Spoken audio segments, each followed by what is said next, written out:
Hola, soy Ariel Dillon. Voy a leer un fragmento de una novela que está en proceso, que se llama El hemisferio noche. La novela se llama El hemisferio noche. Es la historia, les voy a contar un poquito porque lo que voy a leer, como es un extracto como de la mitad o incluso cerca del final, sin ser el final, si no, no van a entender nada de qué se trata. Mi personaje es un cónsul honorario de un país que ustedes no deben conocer seguramente, que es Bucaria. Y cuando empieza la novela, acaba de pasar por una operación quirúrgica, no sabemos de qué índole, y se siente dispuesto a retomar sus tareas, se siente con bríos como para retomar, pero algo pasa, algo falla. No hay señales del país, no recibe la correspondencia que está esperando, entre otras cosas con el presupuesto del año, no encuentra ninguna mención en la prensa, que es una de sus tareas, buscar menciones y ver de qué manera algo que sucede puede tener un interés estratégico, comercial o una amenaza de alguna especie. No lo llaman, como todos los martes, del Foramin, del Ministerio de Relaciones Exteriores de allá. Es más barato llamar desde allá porque las tarifas argentinas son carísimas. Y empieza a desesperarse, empieza a buscar su país un poco a tontas y a locas, ¿no? Pasa por una serie de estaciones, que son los capítulos de la novela, los que hace diferentes intentos. Uno es meterse a navegar en internet en la computadora de su hija. Él es un tipo a la antigua, que no tiene computadora, y todo lo que la computadora le trae, como ese gran basurero de la información del mundo en todas las lenguas imaginables, son búsquedas que realmente hice, con los nombres de las ciudades, de los ríos, de los artistas, de los estadistas, de los deportistas del país.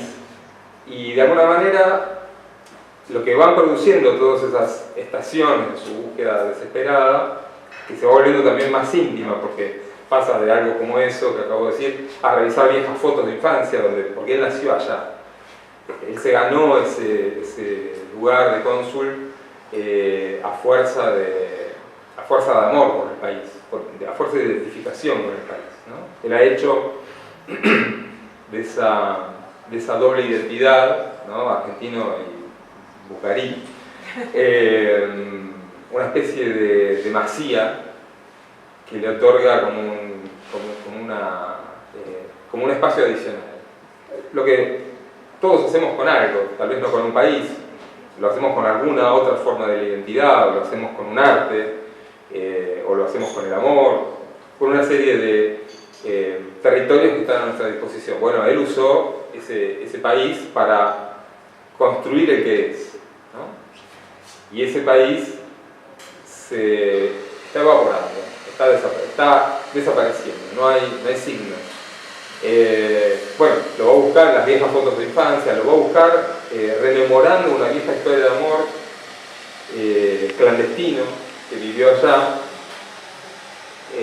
y el amor obviamente es una de las cosas que más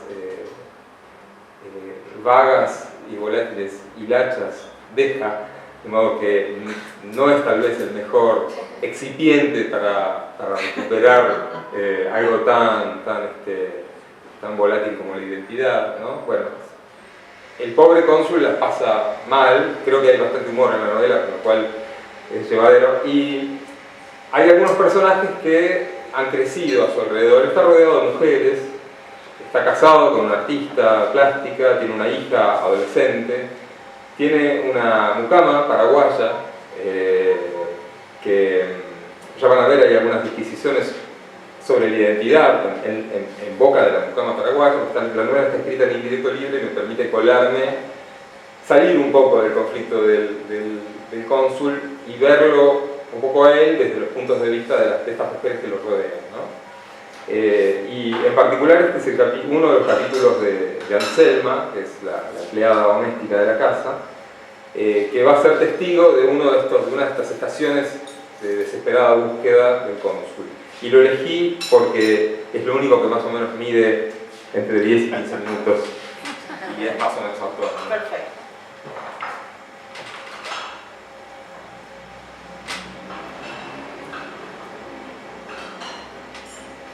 Te traje el té, señor. Anselma asomaba medio cuerpo y una bandeja entera por la puerta del saloncito.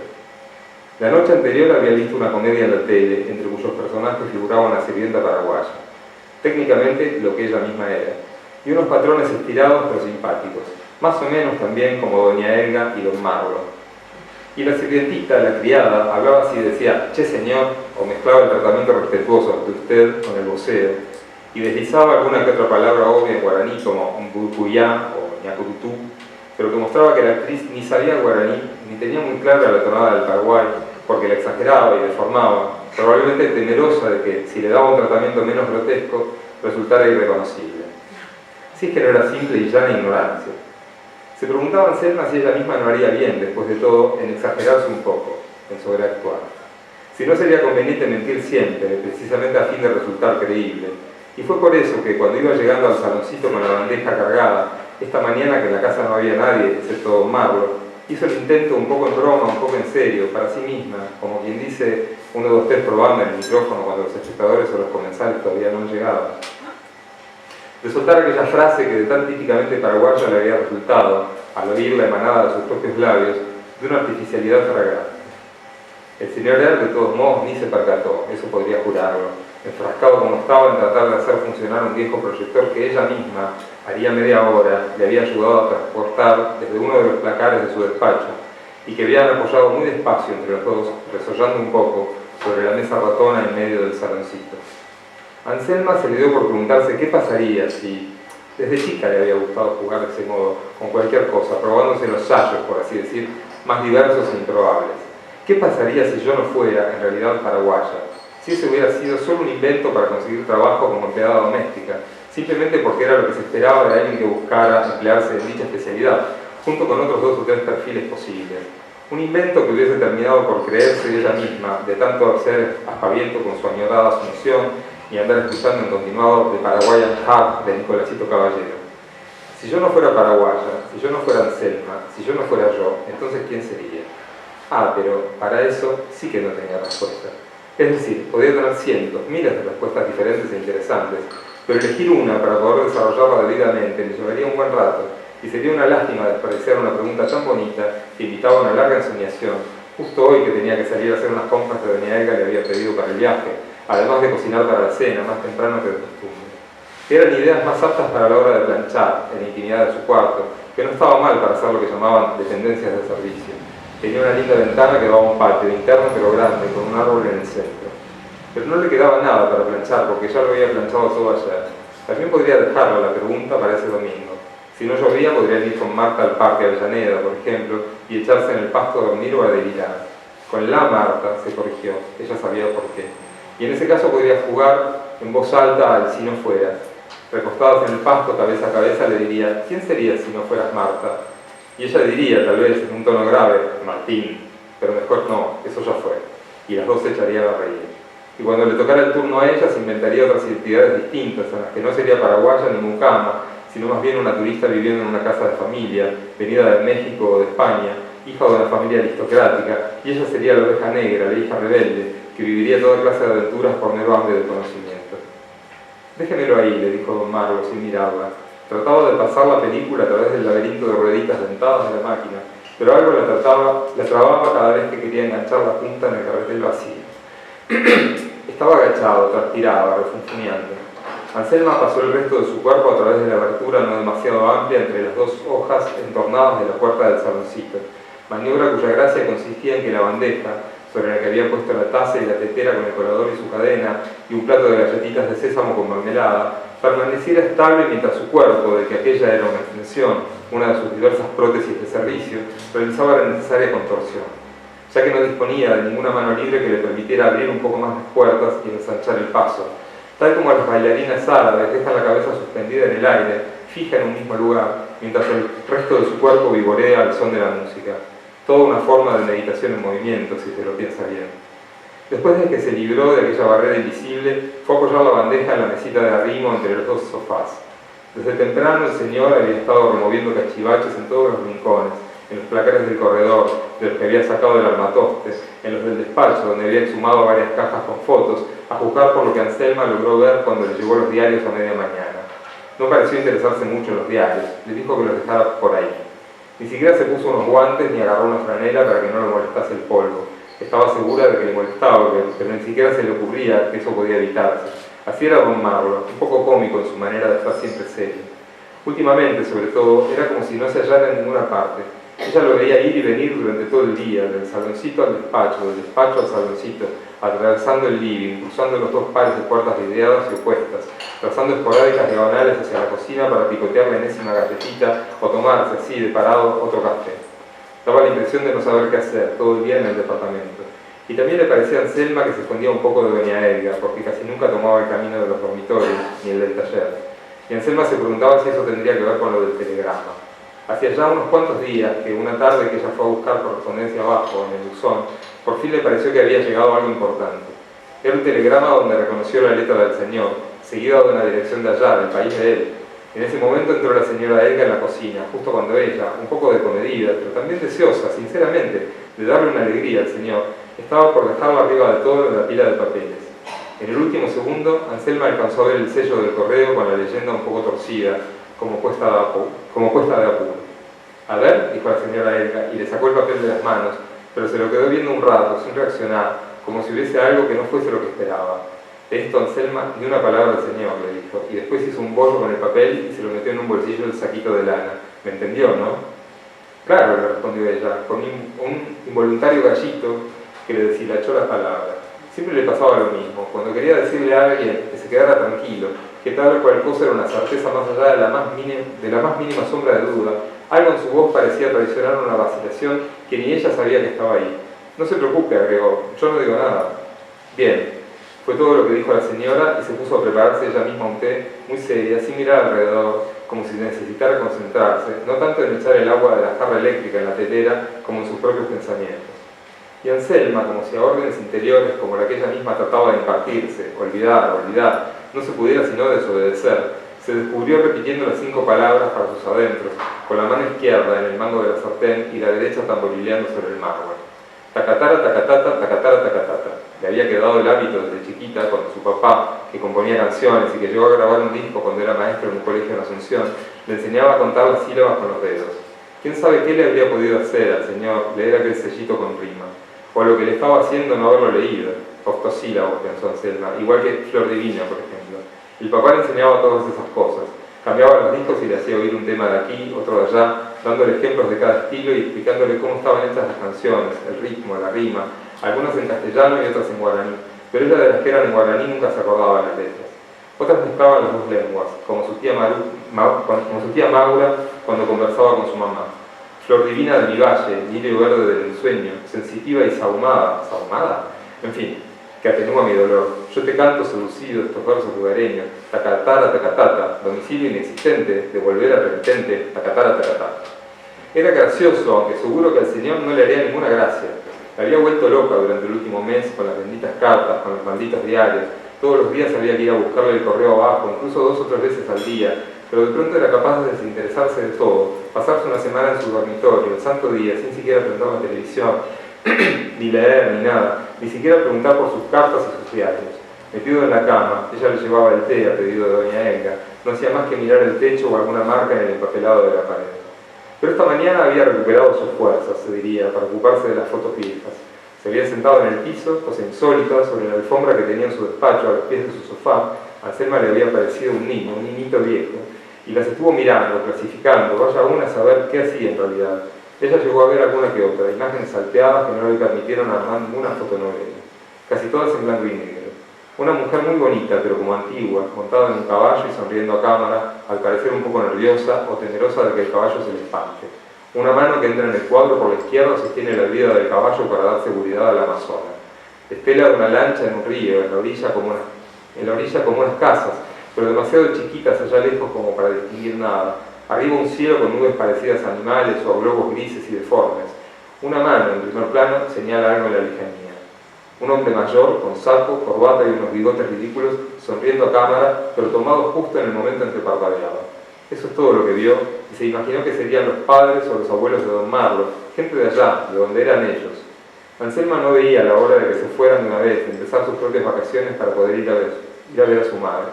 En el mes que pasaría allá tendría que hacer avanzar la venta de la casita que le dejó su papá en el lago Itaparaí. Si podía sacar una cifra decente, tal vez les alcanzara para comprarse algo muy modesto acá y para irse por fin a vivir con la Marta. Pero su hijo le dijo que con la plata de allá no podría comprarse ni una cucha de perro acá en Buenos Aires. ¿Qué le importaba? Igual, ¿para qué quería tener aquel ranchito pudriéndose allá si nunca iba? Y mantenerlo en condiciones salía un dineral. Ni hablar de volver a Asunción. Aunque su mamá ya estaba grande y vaya a saber qué iba a pasar cuando ya no pudiera vivir sola. Pero allá se ahogaba ella, y más si quería vivir en paz con la Marta, que la dejaran tranquilas. En Buenos Aires había otra mentalidad. Ella podía amar su Paraguay, el lago y las zarpas, el tequeré, todo lo que quisiera, pero era un país que atrasaba varias décadas. De solo imaginar cómo la mirarían a la Marta cuando se arreglaba, allá tendría que volverse a vestir y actuar como un varón, para que no las miraran raro, y ni así se sentiría aceptada. No, ya bastante había sufrido en su vida el pobre. Ay, si lo oyera, no, por Dios, la pobre, la pobre. Anselma no permitiría que tuviera que volver a esconderse a estas alturas. ¿Y este hombre qué estaba haciendo? Al parecer había logrado ensartar la punta de la película en el carretel y ahora estaba moviendo sillas para poder proyectar directamente en la pared. Anselma se alzó de hombros. ¿Qué le importaba si él no se había dado cuenta de que ella seguía ahí? Y seguro que el té ni siquiera lo tomaba. Natalia estaba en el colegio rindiendo su última materia. Doña Elga había salido temprano a hacer sus cosas en los cuadros. Nadie se daría cuenta de que ella estaba perdiendo el tiempo, parada cerca de la ventana, viendo si el señor lograba pasar la película. En una de esas hasta podría mirar y todo. Anselma, ¿me cierro las persianas?, dijo él mientras volvía a su proyector. Ella se sobresaltó. Enseguida se puso en movimiento. Eran dos persianas grandes que daban al balcón y otra más en la ventana que daba a la calle Montevideo. No había sido violento el modo en que le habló. Incluso había tenido una suavidad inhabitual, como la de los días que estuvo enfermo antes de la operación, que parecía un pollo mojado. Se diría que el sufrimiento o el miedo lo endulzaban. Se había vuelto considerado, amable incluso. Así, parecido ahora. ¿Me cierra? Y no era porque lo dijera en forma de pregunta. Él siempre preguntaba, ¿me cierra? ¿Me trae? ¿Me prepara? ¿Me compra? ¿Me avisa? Eso no significaba nada, no dejaban de ser órdenes. Pero se trataba de otra cosa, del tono, de la música de la tristeza, como la voz con la que se habla en un velorio para cuidar la intimidad del duelo. Así estaban los dos exilados en la semipenumbra del saloncito a las 3 de la tarde de un día de calor, a punto de ver una película o algo en el viejo armatoste de metal verde, como si ninguno de los dos tuviera nada que hacer, lo que en el caso del señor era estrictamente cierto. La cosa es que ya se daba cuenta, Anselma, de que él no le iba a pedir que se fuera, ni siquiera con una orden, con otra pregunta, y que no le molestaba que se quedara, hasta quizás prefiriera tenerla ahí, quizá en el fondo se lo agradeciera. Le dio un poco de ternura, un poco de pena por el señor así desvalido, siempre con su pijama azul un poco brillante que al parecer no se daba cuenta se estaba deshilachando en el ruedo. Ella le hubiera dado unas puntadas, pero parecía que no se lo sacaba nunca. Ah, cómo le habría gustado sentarse en uno de los sofás a mirar la película, pero a tanto no se atrevía. Ir de una corrida a la cocina, prepararse un mate y unos bizcochitos y volver a mirar como si fuesen recuerdos de su propia familia, confianzuda, estaba exagerando. Lo primero que la decepcionó es que no hubiera sonido. Eran unos cuerpos mudos, de colores saturados, que se movían en una playita junto a un río. ¿Dónde sería?, se preguntó Anselma. Podía ser Corrientes, o Córdoba, por lo ondulado del paisaje. Ah, no, debía ser el país de Don Marlo, quién sabe, aunque se parecía a cualquier parte. La misma mujer que en la foto en blanco y negro montaba a caballo, sonriente pero muerta de miedo, se había vuelto castaña y casi tridimensional, con un pañuelito celeste en la cabeza y un traje de baño del siglo pasado. Bueno, sí, era el siglo pasado, pero Anselma se entendía. Lo que quería decir era de los años 50, por lo menos, o más bien, como mucho. Y sacaba de una canasta unas bananas que presentaba sonriendo ante la cámara antes de distribuirlas a dos niñitos rubios, flacos, rápidos, de unos 3 y 6 años, que corrían de aquí para allá como cabritos. El ruido del proyector los hacía verse como muñecos a cuerda, el tiqui tiqui tiqui tiqui tiqui tiqui tiqui de ritmo un poco irregular y al que parecía siempre a punto de acabarse el impulso. La película seguía un rato con ínfulas de paisajista, haciendo una especie de paneo circular por la costa del río. Era un río más angosto que el de la foto en blanco y negro, al mismo tiempo más salvaje y más íntimo, hasta que en un momento, inclinada casi hasta la horizontalidad y desde la derecha del cuadro, irrumpía una carita sonriente y medio visca, el Benjamín, al parecer. Seguía una vacilación, un temblor de la cámara que por unos segundos filmaba la arena, un río vertical, unas piernas blancas sobre una tela rústica. Sin duda la cámara había cambiado de manos sin detener su funcionamiento y ahora era la madre la que filmaba. Hasta que por fin la imagen se estabilizaba, algo agitada sin embargo, y se concentraba en la carrera del hombre que se alejaba de la cámara persiguiendo al pequeño bribón en fuga. Lo alcanzaba por fin cerca de la orilla y en un mismo movimiento lo alzaba en el aire, lo abrazaba y se metía con él en el agua, chapoteando y riendo. aunque el niño no parecía muy contento con el baño imprevisto. Era aquel señor de los bigotes cómicos, alto, fibroso, parecía un hombre simple y alegre. Entonces la cámara los dejaba e iba a concentrarse en el otro niño, que entre tanto se había puesto a hacer una montaña en la arena. Zoom a las manos del niño. Una larga toma, un poco movida, pero al mismo tiempo más deliberada, más refinada, mientras los deditos tiernos iban aumentando de tamaño a medida que acariciaban la arena para alisar la ladera empinada.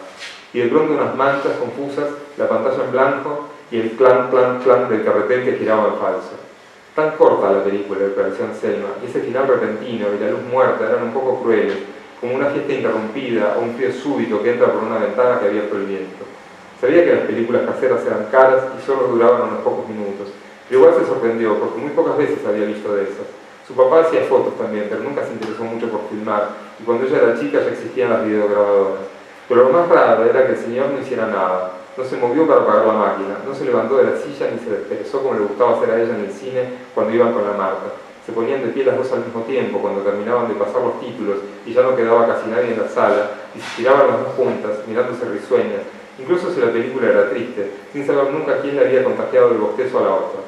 Lo veía un poco desde atrás al señor, porque efectivamente él se había desinteresado por completo del té y se había sentado más adelante en una silla al lado del proyector, que seguía con su plan, plan, plan y su rectángulo de luz como una lápida. Respiraba. La respuesta llegó antes de que tomara conciencia de la pregunta horrible. Hablarle era descubrirse, salir de su semi-clandestinidad detrás de los sofás, cerca de la ventana. Señor, murmuró. Don Marlon se acercó despacito. Él tardó un buen rato en despegar los ojos de la pantalla, en levantar la vista hacia ella, que se había inclinado un poco para mirarlo más de cerca, como para verlo mejor o para llamarlo. La miró, a su vez. Déjemelo nomás, Selma, el té, le dijo. En esos 3 minutos, el hombre que al Selma creía conocer un poco, pareció haber obtenido el pase a decrepitud.